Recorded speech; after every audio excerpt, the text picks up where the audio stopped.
여러분, 흔히 우리가 닭소리 하면 무엇이 생각이 납니까? 닭소리는 언뜻 생각나는 게 새벽을 정확히 알려주는 소리, 이렇게도 이제 우리가 생각할 수 있죠. 닭은 정말 새벽에 소리를 쳐 새아침을 알려주고 동시에 하루의 일과를 준비하게 합니다. 바로 오늘 본문에 예수님의 기사 가운데 이 닭소리에 관한 말씀이 나옵니다. 예수님은 사랑하는 제자 베드로를 보시면서 의미 있는 말씀을 남기십니다. 새벽 닭이 울기 전에 내가 나를 3번 부인하리라. 예언의 말씀이셨어요. 이 말씀이 임할 때 베드로는 그 말씀이 무슨 뜻인지 영 깨닫지 못했어요. 근데 나중에 좀 하나님의 은혜 가운데 이 베드로가 주님의 이 예언의 말씀을 기억하면서 자기의 모습을 돌아보고 통해 자복하는 회개의 역사를 일궈냅니다. 오늘 이 내용을 가지고 크게 3가지 대지로 구분해서 은혜를 나누려고 합니다. 그중에 첫 번째가 닭소리와 사단의 시험이에요. 닭소리와 사단의 시험이라. 조금 전에 이제 닭소리가 이제 이런 기능적인 면이 있다는 걸 말씀을 드렸는데, 이 성경에서의 닭소리는 상징성을 가지고 있습니다. 2가지 상징적인 의미가 있는데, 첫째는 예언의 말씀과 두 번째 시대의 징조를 상징합니다. 예수님은 이 누가복음 22장에 들어가면 특히 제자 가운데 베드로에 대한 말씀을 많이 하시는데, 그 누가복음 22장 31절에 보니까 이런 의미 있는 말씀을 주십니다. 보라, 사단이 너희를 밀가부르듯 하려고 요구하나. 이런 말씀 나오죠. 사단이 너를 밀가부르듯 한다 라는 표현이에요. 조심하라는 거죠. 여기 밀가부르다 할 때 이 까부르다는 단어가 우리가 종종 오해할 수 있는데, 이 까부르다는 단어가 사실 농업에 사용되는 표현이에요. 우리가 밀이나 보리나 쌀을 타작할 때 보면 나중에 알곡과 쭉쟁이를 갈라내기 위해서 흔히 키질이라고 그러죠. 키질. 그 곡식을 막 두드리거나 해가지고 결국 쭉정이는 다 날려버리고 알곡만 남게 하는 그 작업에 쓰여지는 그 단어가 까부르다, 이런 뜻이에요. 그러니까 사단이 지금 너를 마치 밀 까부르듯이 그렇게 너한테 강하게 역사하고 있으니 조심하라, 그런 뜻이에요. 사실 이 닭소리를 듣기 전에 이 베드로는 흑암의 권세, 사단 마귀의 유혹에 그냥 떠나지 못했죠. 사단 마귀의 노름에 그냥 놀아났죠. 여러분, 우리가 하나님의 말씀을 듣지 못하고 또는 시대적인 징조를 분간하지 못한 사람들은, 다시 말하면 이 신령한 닭소리를 듣지 못한 사람들은 베드로뿐 아니라 성경에 보면 많은 사람들이, 신구약의 많은 사람들이 말 그대로 사단 마귀의 노름에 놀아나기만 했던 것을 우리가 발견해 볼 수가 있는 거예요.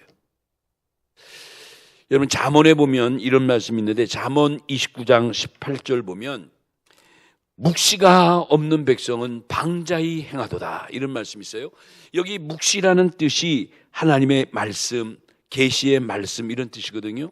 또 영어 성경에 이걸 또 비전이라고 또 번역도 했는데, 다시 말하면 결국 하나님이 말씀이 없는 백성들은 방자히 행한다는 게 뭐냐면 기준이 없고 방향이 없이 행하다, 이런 뜻이에요.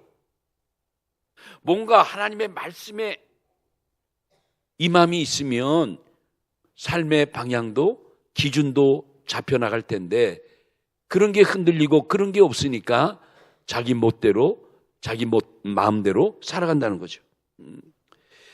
성경에 그런 대표적인 부류가 있어요. 신구약을 보니까 크게 대표적으로 한 4부류가 이렇게 생각이 나서 한번 적어봤는데, 제가 한번 도표를 한번 준비했는데 한번 보시면 여기 닭소리와 사단의 시험 이렇게 이제 해가지고 네 사람을 한번 예를 들었어요. 첫 번째가 바로 다윗이에요. 다윗이 그렇게 믿음이 출중한 사람이었지만 순간 밧세바라는 사람을 만났을 때 그의 마음이 흔들리고 끔찍한 죄를 짓게 되죠. 이 내용이 사무엘하 11장 2절에서 4절에 나와요. 두 번째, 사사 시대 때 마지막 12번째 사사로 나오는 삼손, 너무나 우리가 잘 아는 인물이죠. 이 거대한 힘을 가졌던 삼손이 그만 드릴라에게 그의 모든 힘을 다 빼앗기고 비참하게 되죠. 이 말씀이 사사기 16장 4절에서 21절이에요. 이제 신약으로 들어오면 요한복음 6장 59절로 66절에 예수님을 따르던 70문도, 이 문도라는 것이 추종하다 또는 따르다, 뭐 제자라는 걸로 또 번역할 수가 있죠. 이때 이들이 오히려 예수님의 말씀에 걸려 넘어집니다. 좀 아이러니하죠. 하나님의 말씀, 영생의 말씀을 그렇게 갈급해서 따라다니던 그 70문도가 정작 예수님의 말씀에 시험 들어서 나가 떨어졌어요. 사단의 역사죠. 마지막 하나, 오늘 본문 누가복음 22장 55절로 60절. 바로 이 닭소리를 듣기 전에 베드로는 어떻게 해요? 그렇게 존경하고 생명의 주로 따르던 예수님이 체포당에 끌려다닐 때 그 뒤를 졸졸 따라다니다가 어린 계집아이의 말에 휘둘려서 그 자리에서 예수님을 3번씩이나 부인하고 나중에는 저주까지 하는 실수를 저지릅니다. 성경에 많은 인물이 있지만 이렇게 뭐 신구약 대표적으로 생각나는 이 네 부류를 이렇게 한번 정리를 해봤어요. 제가 왜 이 네 사람을 이렇게 생각했냐면 바로 그 다음번에 이제 우리를 한번, 여기 빈칸에는 없지만 5번째 우리의 모습을 한번 스스로 한번 살펴보자는 거죠. 여러분, 정말 결론적인 말씀이지만 정말 우리는 하나님의 세미한 닭소리를 들어야 될 줄로 믿습니다. 그렇죠. 이 시대에도 울려 퍼지는 하나님의 신령한 닭소리가 있다는 거예요. 그러기 위해서 우리가 어떻게 되는가? 좀 더 힘써 말씀과 기도로 무장해야 될 줄로 믿습니다. 또 하나는 우리가 교회생활, 신앙생활 하면서 할 수 있으면 기쁨과 감사를 넘치도록 내가 내 환경과 내 마음을 컨트롤할 줄 알아야 돼요. 이왕 교회생활하고 이왕 믿음생활하는데 기쁨이 넘치고 감사가 넘치고 은혜가 넘치는 삶을 살아가는 것은 너무나 당연한 거죠. 물론 환경이 여의치 못하지만 그럼에도 불구하고 우리 스스로가 내 영적 관리를 그렇게 해나갈 줄 아는 것도 지혜인 거예요. 노상 뭐 남만 탓하고 환경만 탓하는 것도 답이 아니죠. 그러기에 우리가 우리 앞에 다가온 죽음이 없는 변화의 큰 구원을 바라보면서 나를 다스리고 은혜를 지켜나갈 줄 알아야 된다는 거죠. 이런 면에서 이 마지막 시대인 이 시대에 우리가 더욱 사단 마귀의 유혹을 경계하고 우리는 흔들리지 않는 신앙의 삶을 살아가야 된다. 그런 의미의 이 신구약 네 부류의 사람들을 한번 이렇게 정해본 거예요. 이들의 공통점이 뭐죠? 다들 하나님을 믿고 다들 주님을 따르던 믿음의 반열에 있었던 사람들인데 어느 한 시점에 사단 마귀의 밀가부르타는 노름에 당했다고 그럴까? 놀아났다고 그럴까? 그렇죠. 너무 안타까운 일들이 벌어졌죠. 자, 두 번째 대지로 닭소리 듣기 전에 베드로를 기억하시기 바랍니다. 닭소리를 듣기 전 베드로는 어떤 모습이었는가? 오늘 이 누가복음 22장을 가만히 들여다보면 바로 이 세 가지 베드로의 모습이 나타나요. 이름하여 닭소리를 듣기 전 베드로의 모습. 첫째, 그는 믿음이 떨어지고 있었어요. 믿음이 떨어지고 있었다. 누가복음 22장 32절에 보니까 예수님이 이런 말씀을 하시죠. 베드로에게. 그러나 내가 너를 위하여 내 믿음이 떨어지지 않기를 기도하였노니 너는 돌이킨 후에 내 형제를 굳게 하라. 이렇게 말씀하세요. 12제자 가운데 가장 수장격이니까 예수님이 특별히 베드로에게 당부의 말씀을 주신 거죠. 너는 정말 믿음이 떨어지면 안 돼.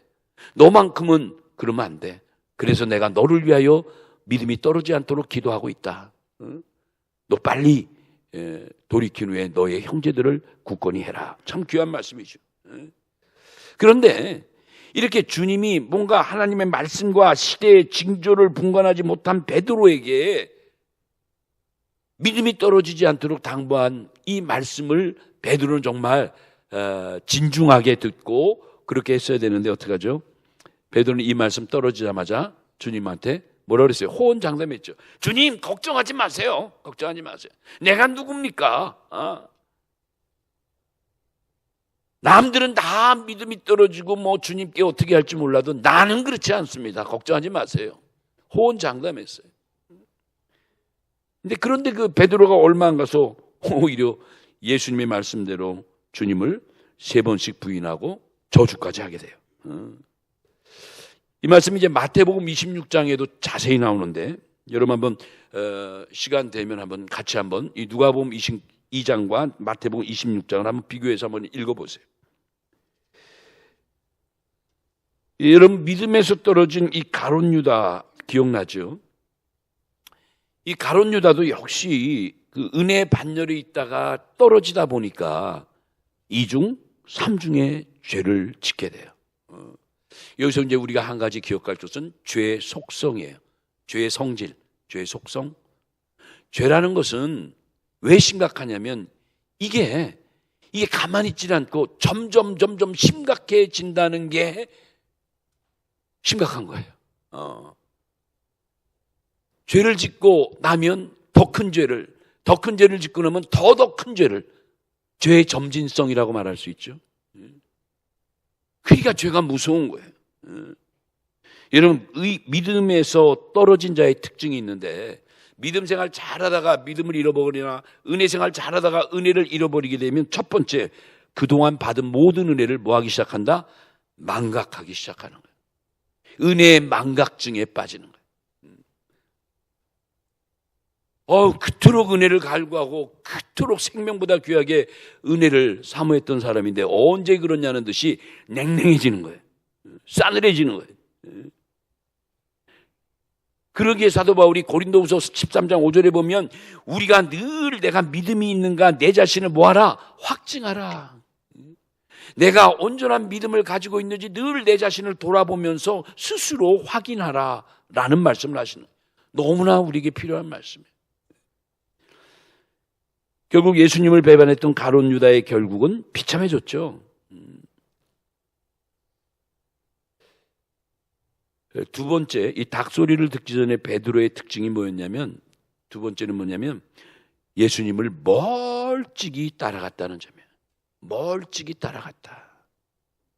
여기 이제 중요한 표현이 멀찍이.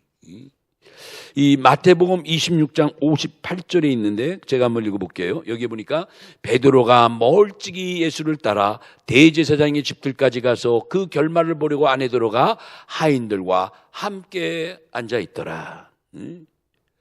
베드로가 멀찍이 따라갔어요. 예수님이 결박돼서 이제 신문을 받으러 여기저기 끌려다니는 그때 이 베드로는 멀찍이 따라갔어요. 아니, 누구보다도 예수님을 방어하고 보호하고 지켜야 될 베드로인데 예수님의 앞에 앞장서서 방해물들을 제거해야 될 이런 위치에 있는 베드로인데 그가 예수님이 정작 포박당하고 끌려다닐 때 멀찍이. 여러분, 왜 베드로가 멀찍이 따라갔을까? 이 멀찍이 따라갔다는 그 말의 뜻에는 두 가지. 첫째, 겁에 잔뜩 질린 거예요. 괜히 아는 척하다가 괜히 내가 나서다가 더 큰 코를 다치고 더 큰 불이익을 당하지 않을까라는 두려움이 엄습해 있는 거예요. 겁에 잔뜩 질린 거예요. 그렇죠.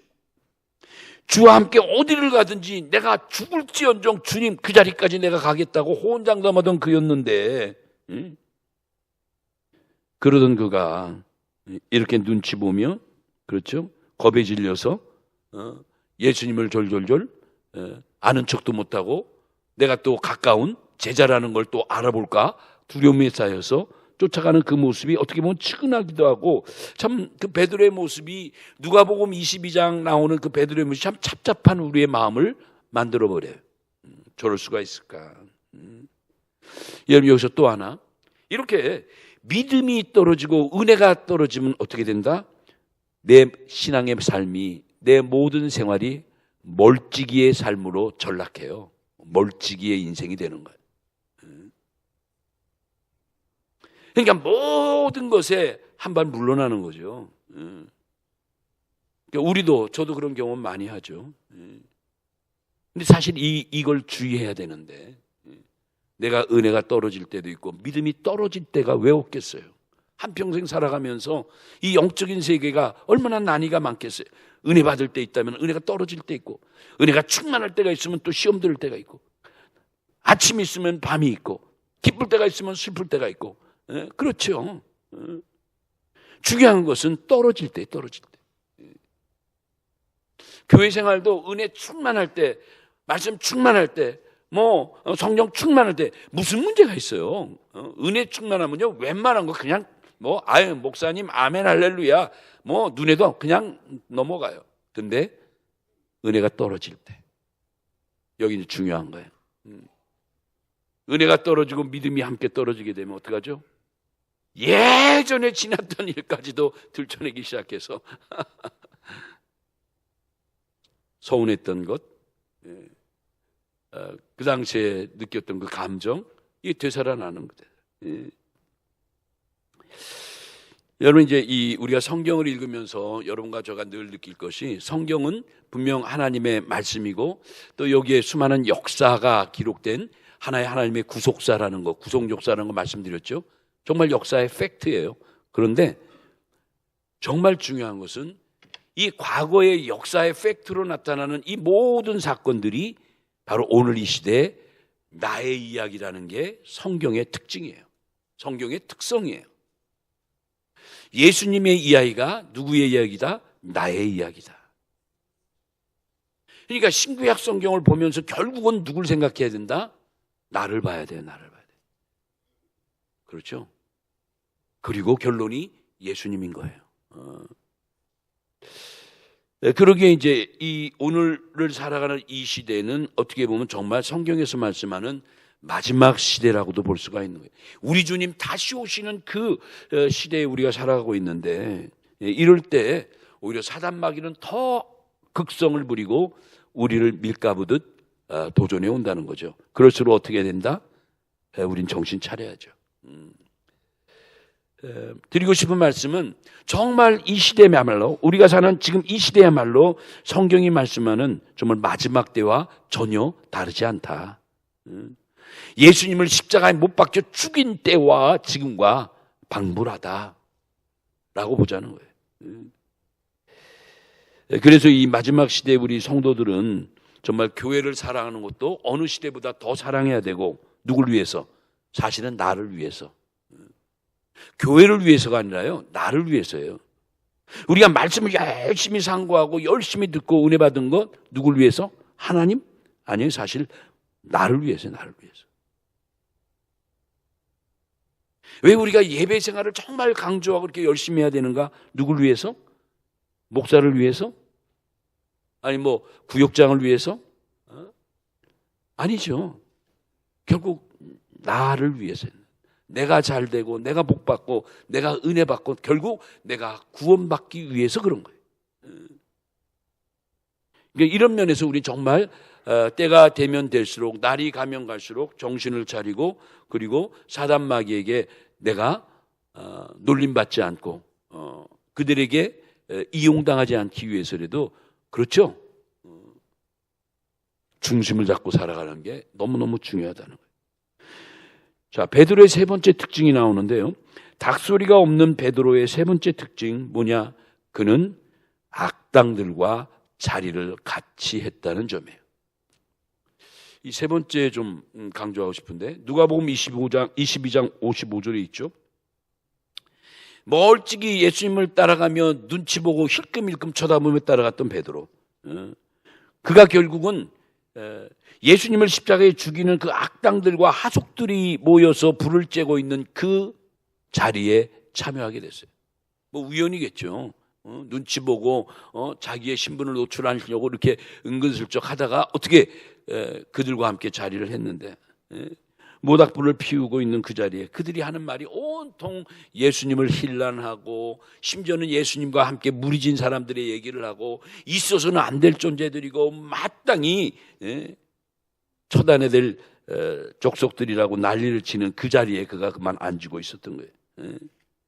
그러니 하필이면 그때 숯불에 펄럭이는 불길에 베드로의 모습이 둘러있는 많은 사람들에게 힐끗힐끗 비출 때 이름 모를 한 계집아이가 베드로를 응시하면서 가만히 보니까 당신 어디서 많이 본 듯한 인물인데 혹시 저 잡혀가는 예수와 함께 돌아다녔던 그 일당 중에 한 사람 아닙니까? 내가 많이 봤어요 당신.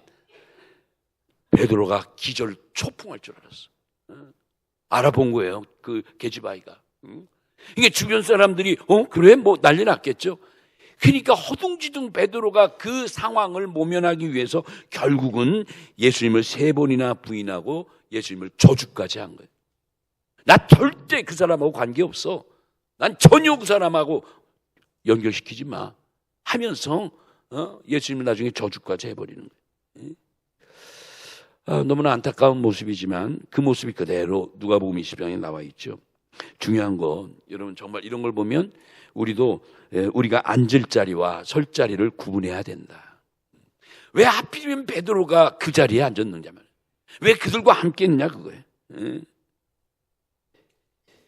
여러분 구약 시대에 이스라엘의 그 역조 왕들 가운데 가장 악한 왕 중에 대표적인 왕이 여러분 아합 왕이라는 거 많이 우리 구속사 공부할 때 들었죠. 이 구약의 열왕기상 22장 1절로 41절, 왕상 22장 1절에 41절 보면 이 구약의 아합 왕 때 선지자가 있었는데 그가 바로 미가야 선지자예요.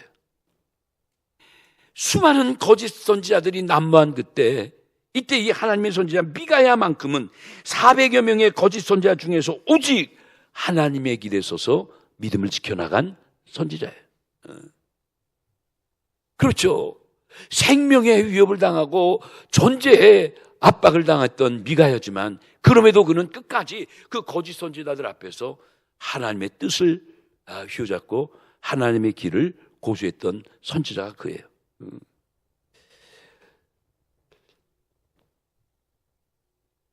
그 아버지 야곱의 사랑을 독차지했던 요셉이 결국은 형들의 술수로 말미암아 머나먼 애굽 땅으로 종살이하게 되죠.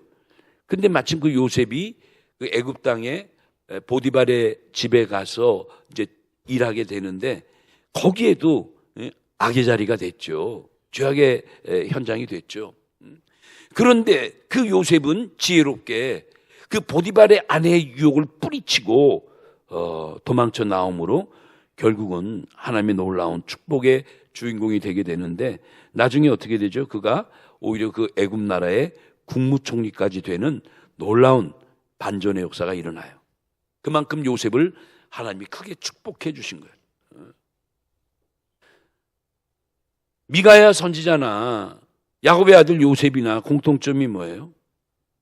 그가 설 자리와 그렇죠? 앉을 자리를 잘 구분했던 사람들이에요. 그런 자들에게 하나님이 엄청난 축복을 주신 것을 성경은 우리에게 가르치는 거예요. 여러분 시편 1편 1절로 2절 말씀 이거 우리 교인들 다 너무나 애송하는 말씀이죠. 한번 다 같이 한번 1절 시작. 복 있는 사람은 악인들의 꾀를 따르지 아니하며 죄인들의 길에 서지 아니하며 오만한 자들의 자리에 앉지 아니하고 오직 여호와의 율법을 즐거워하여 그의 율법을 주야로 뭐하는 자로다? 묵상하는도다. 그래요. 복 있는 사람은 내가 낄 자리, 안 낄 자리, 설 자리, 안 설 자리 구분할 줄 알아야 된다. 그리고 우리는 오직 하나님의 말씀만을 즐거워하며 그 말씀을 주야로 묵상하는 복 있는 자의 모습을 잃어버려서는 안 된다는 거죠. 할렐루야. 그렇죠. 세 번째 대지를 말씀을 드리려고 하는데, 세 번째 대지는 닭소리를 들은 후에 베드로예요. 닭소리를 들은 후에 베드로라. 닭소리를 듣기 전에 베드로의 세 가지 모습이 지금 말씀을 드렸는데, 듣고 나서는 어떻게 변했는가? 베드로는 이 닭소리를 듣고 나서 놀라운 변화를 일으키죠. 그제야 주님께서 하신 말씀이 기억나기 시작한 거예요. 닭이 울기 전에 너가 나를 3번 부인하리라. 그 말씀을 하실 때는 그 교만함 때문에 그게 무슨 말인지 들리지도 않고 오히려 혼장담하면서 예수님 앞에 오히려 다구쳤던 베드로. 그가 그제야 주님의 말씀의 의미가 생각나면서 결국은 슬피 울며 밖에 나서 통곡하는 장면이 오늘 본문에 나오죠. 누가복음 22장 60절에서 62절 거기 보면 아주 중요한 표현인데 여기 이런 말씀이 있어요.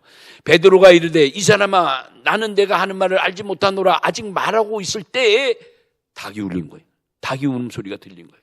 이 말이 뭐냐면 그 악당들의 무리 속에 계속 자기가 빠져나가기 위해서 이 말 저 말 이 핑계 저 핑계 하고 있는 그때에 하필이면 닭이 운 거예요. 닭의 소리가 울린 거예요.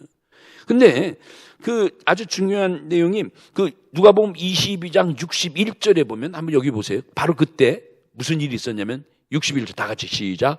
주께서 돌이켜 베드로를 보시니 그만. 바로 그 순간에 잡혀가고 포박당한 예수님이 머리를 돌려 누굴 봤다? 악당들과 함께 말하고 있는 변명에 폭 빠져가지고 나는 예수님을 몰라. 너 왜 나를 예수님하고 연관시켜? 막 예수님을 3번 부인하고 저주까지 하고 있는 베드로를 넌지시 돌아보신 거예요. 저는 성경을 읽으면서 아마 이때 이 순간에 그 예수님이 돌이킬 때 베드로와 눈이 마주쳤을 거라고 봐요. 성경에 그런 표현은 없지만 예수님이 측은하게 그 변명하고 있는 입에 침이 튀도록 아니라고 부인하고 있는 베드로와 순간적으로 눈이 마주쳤을 것 같다. 왜 그런가? 그때 예수님이 돌이켜 베드로를 볼 때 그때 베드로가 주의 말씀이 기억나기 시작한 거예요. 뭐 우연히 날 수도 있지만 전 그러고 보고 싶어요. 제가 이 장면을 뭐 감독이 돼서 영화로 찍으라면 좀 그렇게 아마 각본을 쓸 것 같아요. 돌이켜 바라보는 예수님의 시선과 계속 변명하고 내빼고 있는 베드로가 순간 시선이 맞닿았을 거예요. 그 순간 베드로가 찔끔 가책을 느낀 것 같아요. 때마침 닭이 울고 베드로는 그때 예수님의 말씀이 기억나니까 밖에 나가서 심히 통곡하고 눈물을 흘립니다. 이게 뭐죠? 베드로의 회개의 장면이에요. 회개. 참 너무너무 다행스러운 거죠. 그러니까 베드로는 이 장면이 있어서 그렇죠. 누가복음 22장 61절 62절 그래도 예수님 앞에 회개하고 통에 자복하는 이 순간이 있었기에 베드로는 하나님의 귀한 사람으로 살아갈 수 있는 유일한 기회를 회복하게 됐고 또 이 시점이 위대한 대사도가 되는 유일한 길을 찾게 된 거예요. 그렇죠. 저도 잠깐 말씀드렸어요. 예수님의 12제자 가운데 12제자가 예수님의 사랑과 관심을 얼마나 받고 뽑힌 제자들입니까? 근데 그 중에 가룟 유다와 베드로를 한번 비교해 보세요. 가룟 유다는 12제자 가운데 수제자로 정말 예수님의 사랑을 가장 많이 받은 제자고 베드로는 가룟 유다는 예수님의 신임을 얻어서 예수님의 제자들 가운데 회계를 담당하는 돈주머니의 모든 관리를 가룟 유다에게 맡길 정도의 신임을 얻은 자 아닙니까? 근데 이렇게 예수님의 사랑과 신임을 다 받았던 가룟 유다와 베드로와 가룟 유다가 나중에 어떻게 너무 하늘 땅 차이로 갈라져요. 둘 다 똑같이 예수님을 배반한 배반자들이에요. 배신자들이에요. 그런데 끝이 달라요. 베드로는 위대한 사도가 됐고 가룟 유다는 비참한 인생을 마감합니다. 무슨 차이일까? 회개. 가룟 유다에게는 닭소리가 없었고 베드로에게는 닭소리가 들린 거예요. 여러분, 오늘날 우리가 이 구속사의 복음의 말씀을 외치는 우리 교회, 저는 우리 교회가, 우리 교단이 정말 다름 아닌 이 시대에 시대적인 닭소리의 사명을 갖고 있다, 이렇게 표현하고 싶어요. 여러분 어떻게 생각합니까? 이 시대에 우리 교회가 이 마지막 시대에 온 세상을 향해서 시대적인 닭소리를 울부짖어야 돼요. 때가 됐다는 거죠. 때가 됐다는 거예요. 그래요. 그러기에 우리는 이 시대에 닭소리를 찾아서 듣고 외쳐줘야 되는 거예요. 외쳐줘야 되는 거예요. 결국 가룟 유다는 닭소리를 들었으나 깨닫지 못하고 멸망당하는 비참한 존재가 됐고, 그렇죠. 저는 이런 면에서 꼭 뭐 우리의 이 말씀만이, 설교만이, 뭐 구속사의 복음만이 닭소리다 이렇게 말하기 전에, 여는 또 우리 살아가는 이 시대에 여러 징조의 닭소리도 우리가 들을 줄 알아야 돼요. 여러 징조의 닭소리들이 얼마나 요란하게 울리고 있는가를 외면하면 안 된다는 거예요. 요즘 발발하는 세계의 여러 곳의 전쟁들을 보세요. 러시아와 우크라이나 전쟁이 끝나기도 전에 지금 미국과 이란의 전쟁은 매일매일 탑 뉴스죠. 아침마다 우리가 뉴스 보면 대문짝막하게 나오는 뉴스가 미국과 이란의 전쟁 아닙니까? 뭐 전쟁이 금방 끝날 것 같이 얘기해놓고 또 오늘 보니까 본격적으로 지상군을 투입하려고 준비하는 모습을 보면 이게 도대체 어떻게 되는 건지. 정말 수천 명의 미군이 중부장해가지고 그 나라에 들어가면 이 전쟁은 어떻게 되는 건가 말이에요. 그래요. 작금의 세계적인 엄청난 이 혼란이 그냥 우리는 하나의 사건으로만 볼 게 아니라 이 사건 속에 들려지는 세미한 닭소리의 음성이, 닭소리의 외침이 있다고 느껴져야 돼요. 느껴져야 돼요. 뉴스를 보면서 이게 이 시대에 울려 퍼지는 마지막 닭소리라는 것을 우리는 느껴야 된다니까요. 그래서 이 닭소리를 듣고 우리 모두 베드로처럼 어떻게 해야 돼요? 잃어버렸던 하나님의 말씀을 다시금 생각하고 다시금 리마인드, 돌이켜서 눈물 뿌려 통해 자복하는 이 역사가 누구에게 있어야 된다? 오늘 이 시대를 사는 우리들에게 있어야 된다는 거예요. 아, 전쟁이 나서 이란이 죽고 이제 뭐 석유값이 올라가고 난리 나겠네. 그거보다 더 중요해요. 먹고 사는 그게 아니라. 여러분, 로마서 3장 10절에 보면 세상에 의인은 없나니 하나도 없다는 말씀이 있어요. 이 땅에 의인이 하나도 없대요. 그러니 모두가 다 실수하고 죄짓고 뭐 자기 멋대로 방자히 그냥 살아가는 거죠. 여러분, 그러나 우리가 기대할 것은 그럼에도 불구하고 하나님은 사랑이시라. 예수님 보세요. 자기 이 휘하에서 그렇게 3년 동안 온갖 경험을 다 하고 죽은 자 살려내고 영적인 뭐 놀라운 역사를 다, 천국의 세계를 다 알려주었던 사랑하는 제자 베드로가 그렇게 배반하고 있는데도 입에 침을 튀겨가며 나는 예수가 누구지도 모르고 막 나중에 저주까지 했다 그러니 그 광경을 다 보시면서 지나가다가 베드로를 바라보신 거예요. 저는 이 성경을 읽으면서 그런 생각이 들어요. 야, 이거야말로 하나님의 이처럼의 사랑이다. 그냥 지나칠 수도 있잖아요. 그냥 못 본 척하고 갈 수도 있잖아요. 저런 놈이었구나 하고 갈 수도 있잖아요. 그런데 예수님이 그 말을 다 들었다는 듯이 넌지시 고개를 들어 베드로를 바라본 거예요.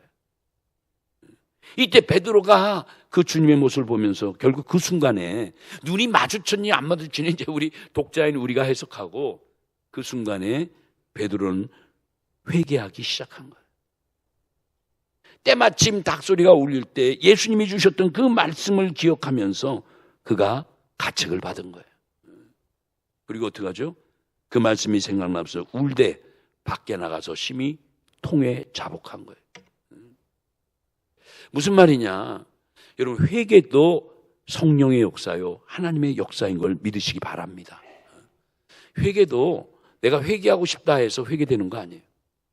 회개도 회개할 마음을 주셔야 회개되는 거예요. 그게 감사한 거예요. 그러니까 이런 말 있죠. 마지막 시대 이 땅의 교회에 유일한 소망이 있다면 회개할 수 있다는 것이다. 아주 유명한 학자가 말한 거예요. 그렇죠. 여러분과 저에게 그래도 소망이 있다면 우리는 그래도 회개할 기회가 있다는 거예요. 얼마나 감사해요. 여러분, 그동안 주셨던 말씀을 베드로처럼 우리는 다시금 기억해내는 이러한 모습을 가져야 되는 거예요. 내가 알게 모르게 지었던 죄가 얼마나 심각한 죄였다는 것을 내가 돌이켜 볼 줄 알아야 된다는 거예요.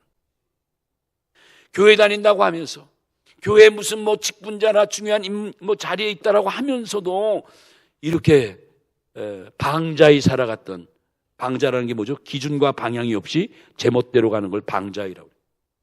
혹시 그렇게 방자히 행한 내 믿음 생활 아닌가? 우리가 정말 다시 한번 주님의 눈길을 기억하면서 베드로와 같이 신령한 부딪힘이 있어야 된다는 거예요. 언제? 이 사순절 기간이라도. 여러분, 세상에는 많은 눈물이 있습니다. 이 많은 눈물 가운데 가장 고상한 눈물, 가장 소중한 눈물이 뭘까?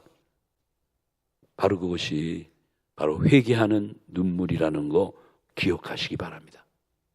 회개하는 눈물에는 기적이 따라옵니다. 회개하는 눈물에는 하나님의 거대한 축복이 기다리고 있습니다. 여러분, 베드로가 이때 진정한 회개에 어떤 변화가 일어나냐면 나중에 사도가 돼서 하루에 한 번의 설교에, 베드로의 한 번의 외침에 3,000명이 회개하고 주님께 돌아와요. 베드로 한 명의 진실한 회개가 이런 놀라운 기적을 일으킨 거예요. 사랑하는 성도 여러분, 그래서 베드로가 회개함으로 하나님 앞에 담대히 구속사의 복음을 전하면서 새로운 사도 시대의 장을 활짝 열어가는 거 아닙니까? 그렇다면 결과는 쪽이지만 오늘 이 시대에 우리는 이 베드로의 모습을 보면서 뭘 느껴야 되는가? 이 사순절에 오늘도 이 말씀을 통해서 우리는 나에게 주신 말씀이 뭔가를 주목해야 돼요. 말씀 마치겠어요? 예수님이 이런 말씀하십니다. 마태복음 11장 15절 말씀 보니까 뭐라고 말씀하냐? 귀 있는 자는 들을지어다. 세상에 귀 없는 사람이 어디 있어요? 특별하죠. 다 귀 있는데, 근데 주님은 귀 있는 자를 특정시켰어요. 무슨 길까? 무슨 길을 말씀하시는 걸까? 계시록 2장 7절에 보니까, 계시록 2장 7절에 이런 말씀이 있어요. 귀 있는 자는 성령이 교회들에게 하시는 말씀을 들을지어다. 이기는 그에게는 내가 하나님의 낙원에 있는 생명나무의 열매를 주어 먹게 하리라. 여러분, 귀 있는 자가 되시기 바랍니다. 귀 있는 자가 돼야 돼요. 귀 있는 자가 돼요. 신령한 닭소리를 들을 수 있는 귀가 필요한 거예요. 이 시대는 정말 그런 귀가 필요한 거예요. 여러분, 오늘 이 말씀 듣고 우리 모두가 다 이 시대의 닭소리를 들을 수 있는 귀를 준비해서 이 시대의 영원한 말씀의 전파 사명에 쓰임받는 우리 교회와 여러분 모두가 되시길 바랍니다.